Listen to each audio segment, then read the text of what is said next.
शान।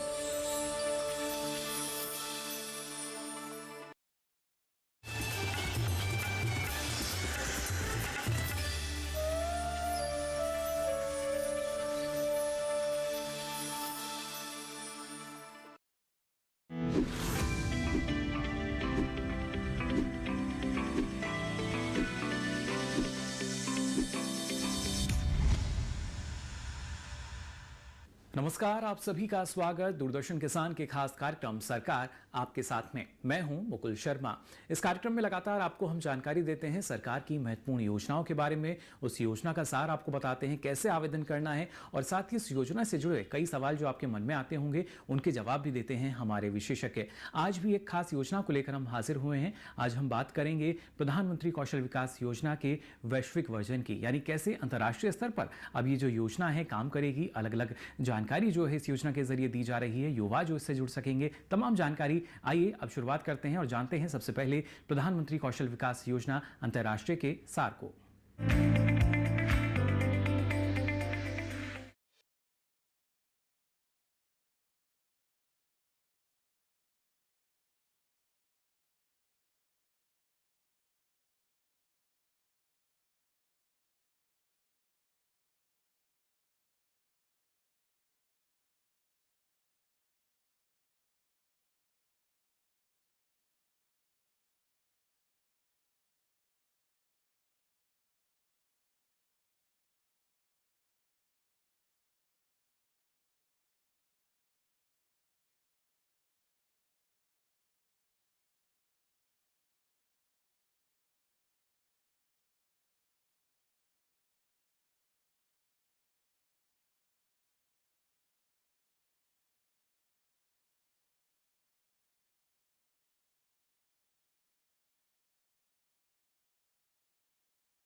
और इसी के साथ ही सरकार आपके साथ में यहाँ वक्त हो चला एक छोटे से ब्रेक का। ब्रेक से लौटेंगे तो आपकी मुलाकात कराएंगे इस योजना से जुड़े एक विशेषज्ञ से। आप बने रहिए दूरदर्शन किसान पर।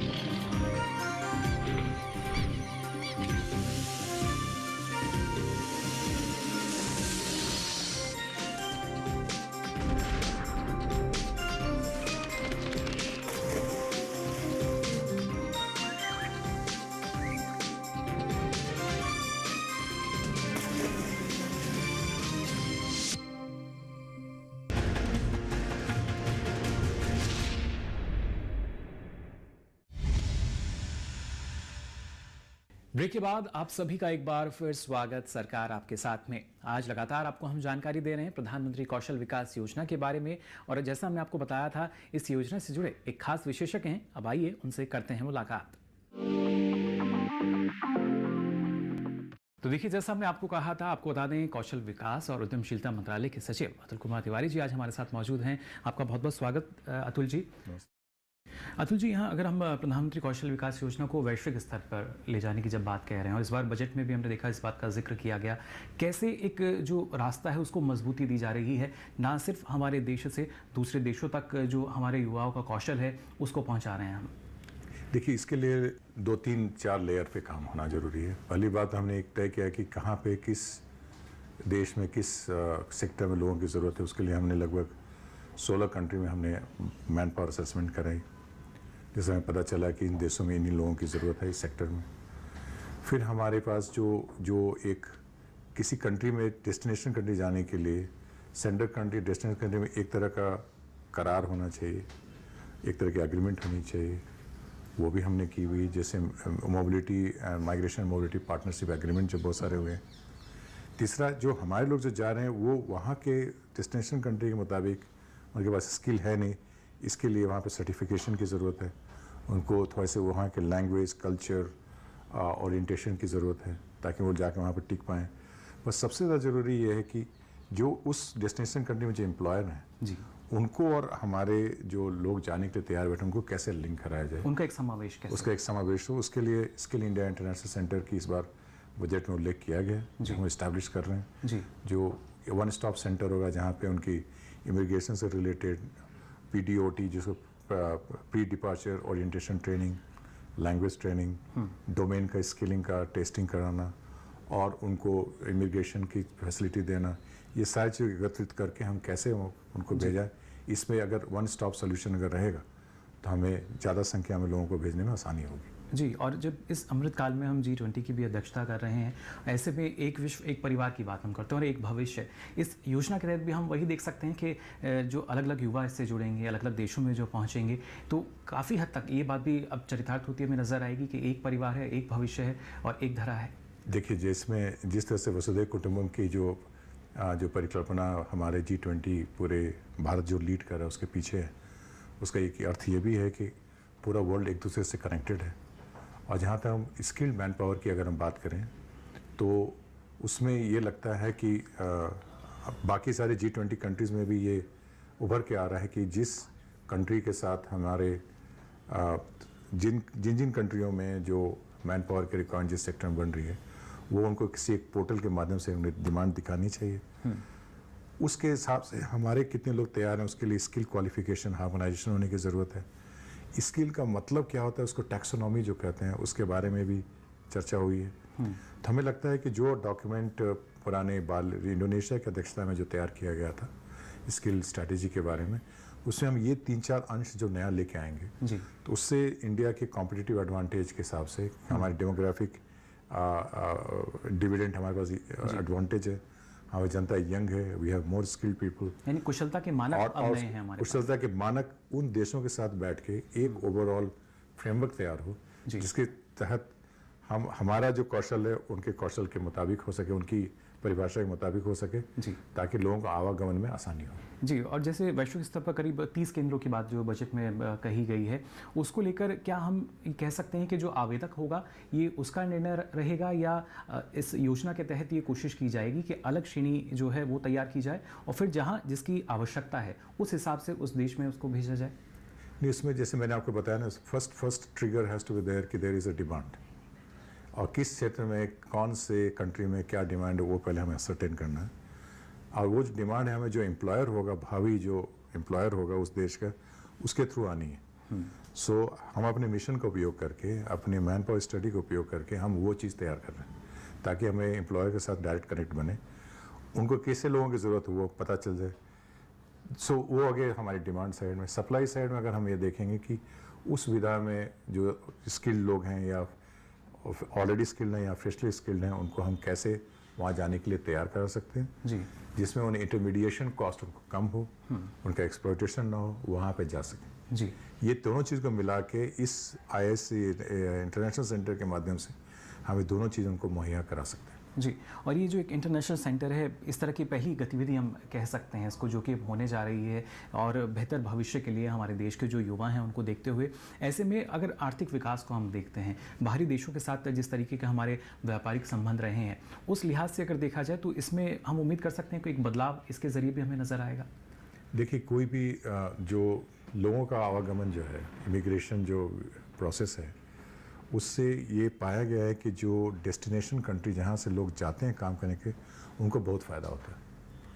और जो सेंडिंग कंट्री है उसको हमारे रेमिटेंसेस के माध्यम से, स्किल के माध्यम से, इसको सर्कुलर माइग्रेशन कहते हैं कि आप कुछ दिन के लिए गए, आपने वहाँ कोई काम किया, आपने जो भी आपकी सैलरी या जो भी आपको जो मिला वो आप करने के बाद स्किल के साथ, उस पैसे के साथ अपने देश वापस आते हैं। So this is beneficial for the sender country as well as destination countries, and this is part of the whole process by which the different countries interact. तो एक आपका जैसे कैपिटल के बेसिस पे हो गया, ट्रेड के बेसिस पे हो गया, और उसका सबसे अभिन्न अंग है मनुष्य। जी, मनुष्य का आवागमन, स्किल का आना जाना, ये तीनों मिलके ही दूसरे एक दो कंट्रियों के बीच में संबंध बनते हैं। जी, यानी हम मान सकते हैं कई विधाओं में हमारा देश जो है वो अग्रणी है, विश्व गुरु के तौर पर उसको देखा जाता है। तो आने वाले समय में जब कुशलता या कौशल की बात की जाएगी तो वहाँ भी अग्रणी पहले पायदान पे नजर आएंगे।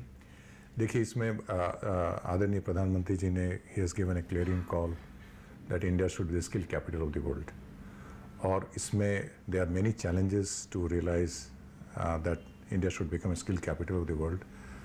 बट हमारे पास कुछ इनहेरेंट एडवांटेजेस हैं, which is in terms of the young age of the population, in terms of our people being considered acceptable in most of the countries in the world, जी, because of their law-abiding nature, their hard work and their expertise in the manner.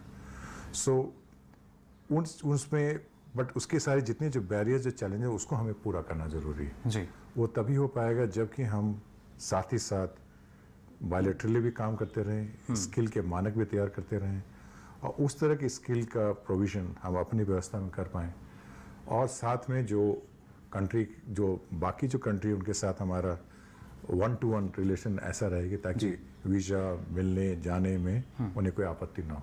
जी, तो ये सारी चीज़ों का संगम बनने के बाद ही ये व्यवस्था ठीक चल पाएगी। जी, बट हमें इसके बारे में जो हमारी अभी जो एडवांटेजेस हैं उसमें उसका उपयोग करते हुए जी, आगे बढ़ना चाहिए।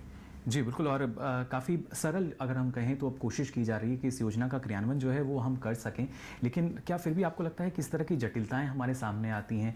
कई जगह ऐसी हैं जहां युवा चाहते तो हैं आगे बढ़ना, लेकिन जानकारी का जो माध्यम है शायद वो सही से उनके पास नहीं पहुंच पाता, या सारी जानकारी उन तक नहीं पहुंच पाती। ऐसे में जब हम उनको कह रहे हैं कि दूसरे देश में आपके पास ना सिर्फ अलग अलग अवसर आपको मिल सकते हैं, तो ये कुछ ऐसी जटिलता हैं जिनको शायद आने वाले समय में हम दूर कर पाएंगे।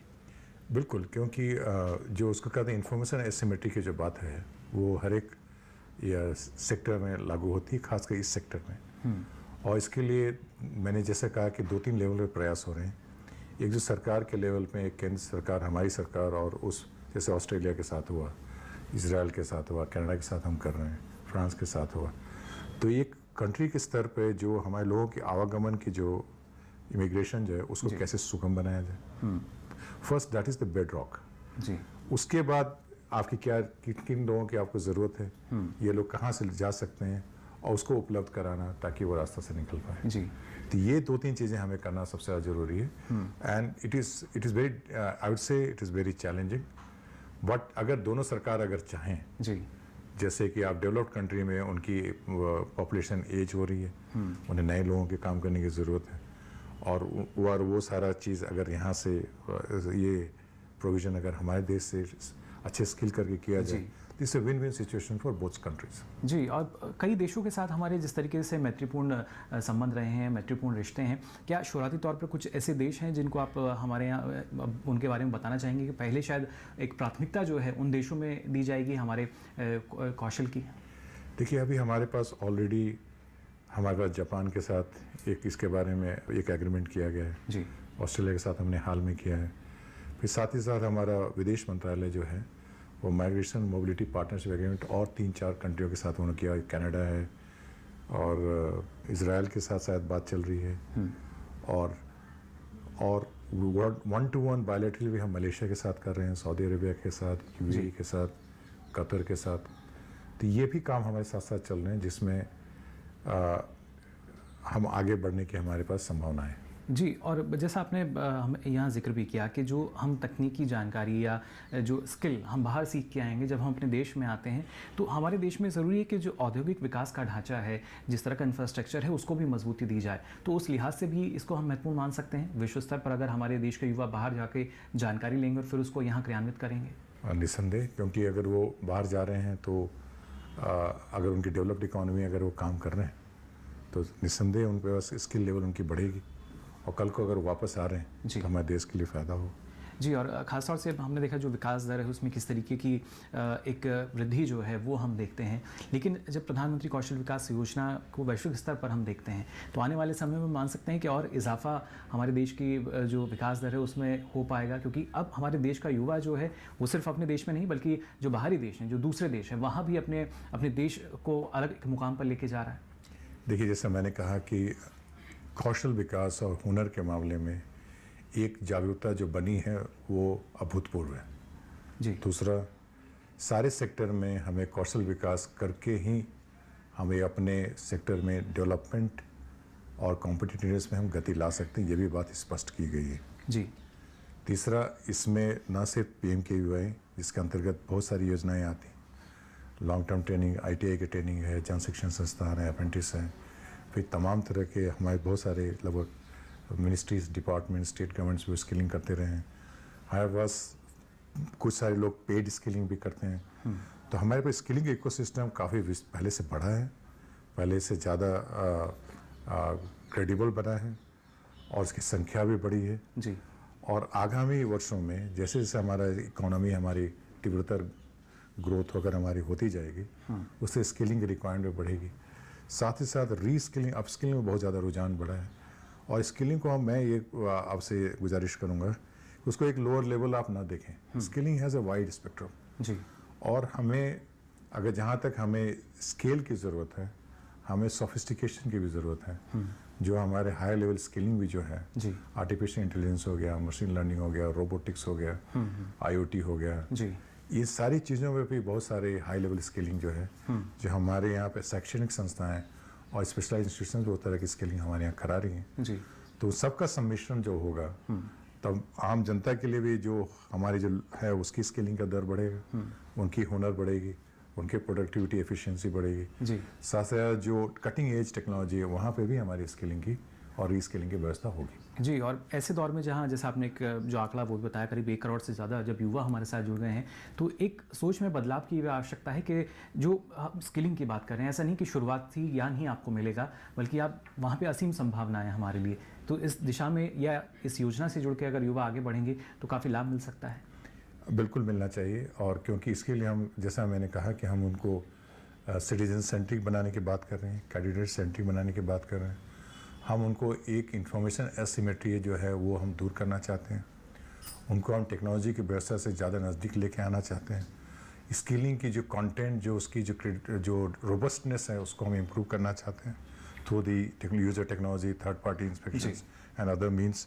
और साथ ही साथ हम उसको इंडस्ट्री को कैसे नज़दीक लेके आके उनके रिक्वायरमेंट के हिसाब से इंडस्ट्री के ज़रूरत के मुताबिक स्किलिंग की जाए, जिसको हम रिक्रूट ट्रेन डिप्लॉय मॉडल कहते हैं जी। और उनके हिसाब से जो लोगों की ज़रूरत है उनको उसको मुहैया कराने की ज़रूरत है।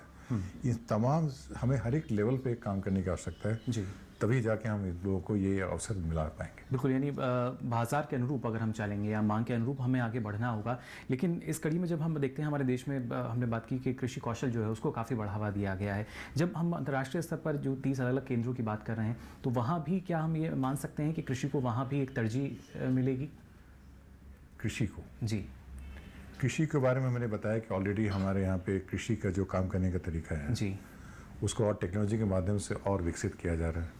और जिस तरह हमारी क्लाइमेटिक चेंजेस आ रही हैं और जिस तरह से हमारी लोकल एग्रो टेक्निक पर जो रुझान बढ़ रहा है उसके हिसाब से हमें बहुत ज़्यादा लोगों को रीस्किलिंग कराने की आवश्यकता पड़ेगी जी। और एक अनवरत कार्य हमारा चलेगा जिसमें हम रीस्किलिंग अपस्किलिंग सिस्टम लेके आएँ जी। और उसके साथ हम हमारे एग्रीकल्चर सेक्टर स्किल काउंसिल जो है टेक्नोलॉजी का इस्तेमाल करना, एग्रीकल्चर के साथ यूज़ करना, कृषि विकास केंद्र के साथ यूज़ करना, इसमें काफ़ी हम संपर्क रख के आगे बढ़ रहे हैं। नंबर ऑफ सेंटर्स की अगर हम बात करें जो हमारे जैसे कौशल विकास केंद्र हैं उनकी संख्या में हमने देखा हमारे देश में कैसे इजाफा किया गया। ऐसे ही अंतर्राष्ट्रीय स्तर पर हम मान सकते हैं कि जो अभी 30 हैं तो आगे चलकर इसमें भी और ज़्यादा आंकड़ा जो है वो बढ़ेगा। आवश्यकता के अनुसार बढ़ेगा। अभी हम जितने जो मिले हैं उसको हम पहले चालित कर पाएँ जी। और ज़रूरत के मुताबिक से जरूर बढ़ेगा। उसमें हम ये भी करना चाहेंगे कि हम अपनी जो एम्पैनलमेंट सिस्टम है जी। उसको हम ज़्यादा वाइड करें जी। ताकि बाकी जो सरकारेतर संस्थाएं हैं वो भी इसके अंदर शामिल हो सकें जी। ताकि ज़्यादा से ज़्यादा संख्या में हम उसका उपयोग कर सकें। और ख़ासतौर से हमारे देश के जो युवा हैं उनको आप क्या संदेश देना चाहेंगे? हम ये कहेंगे कि जो भी आपको हमें पहले भविष्य के बारे में आशावान रहना है और जिस तरह से हमारे देश की डेवलपमेंट की गति बढ़ी है उसे निस्संदेह हमें जो हमारे माननीय प्रधानमंत्री जी का जो विज़न है उसके मुताबिक हमें आगे बढ़ने में सहायता होगी और उसके लिए जन भागीदारी बहुत ही आवश्यक है और इसके लिए भी ज़रूरी है कि हम जनता के और मार्केट के डिमांड के अनुरूप हम स्किलिंग करा पाएँ। उसके लिए हमें हर एक क्षेत्र पे काम करने की ज़रूरत पड़ेगी। डिफरेंट लेवल पे हमें आगे बढ़ने की ज़रूरत है। हमें डिफरेंट चैलेंजेस को स्क्वायरली फेस करना है और हमें सोल्यूशन लेके आना है और टेक्नोलॉजी का इस्तेमाल करते हुए जी। होल एक गवर्नमेंट अप्रोच लेते हुए हमें आगे बढ़ने की आवश्यकता है। बिल्कुल, और इस योजना के तहत देखिए तकनीक और तमाम जानकारी लेकर ही न सिर्फ इस योजना का जो क्रियान्वयन है वो किया जा रहा है बल्कि हमारे देश के जो युवा हैं वो भी आगे बढ़ रहे हैं। फिलहाल इस बारे में आपने इतनी महत्वपूर्ण जानकारी जो है वो हमारे दर्शकों के साथ साझा की, इसके लिए आपका बहुत बहुत आभार। धन्यवाद। तो जाना आपने इस योजना के बारे में पूरी जानकारी। हम उम्मीद यही करते हैं लगातार और भी जो योजनाएं हैं उनके बारे में आप हमारे साथ जुड़ के जानकारी लेते रहेंगे। और इसके साथ ही अगर आप अपना कोई सवाल या सुझाव हम तक पहुंचाना चाहते हैं तो इसके लिए आप हमारी मेल आईडी नोट कर लें। हमारी मेल आईडी है sarkar@gmail.com। साथ ही फेसबुक पर जाकर भी आप हमारे साथ जुड़ सकते हैं। इसके लिए आपको हिंदी में टाइप करना होगा सरकार आपके साथ, और यहाँ भी आप अपना सवाल लिखकर छोड़ सकते हैं। और आपको बता दें आपके पास एक और माध्यम है, आप डीडी किसान कॉल सेंटर का नंबर भी नोट कर सकते हैं। ये नंबर है 1800-113060। सोमवार से शनिवार सुबह 6 से रात के 10 बजे तक लाइन्स खुली हैं, इस पर भी आप अपना सवाल दर्ज करा सकते हैं। तो फिलहाल के लिए आज इस खास कार्यक्रम में बस इतना ही। फिर हाजिर होंगे किसी नई योजना की जानकारी लेकर। तब तक के लिए दीजिए इजाजत। नमस्कार।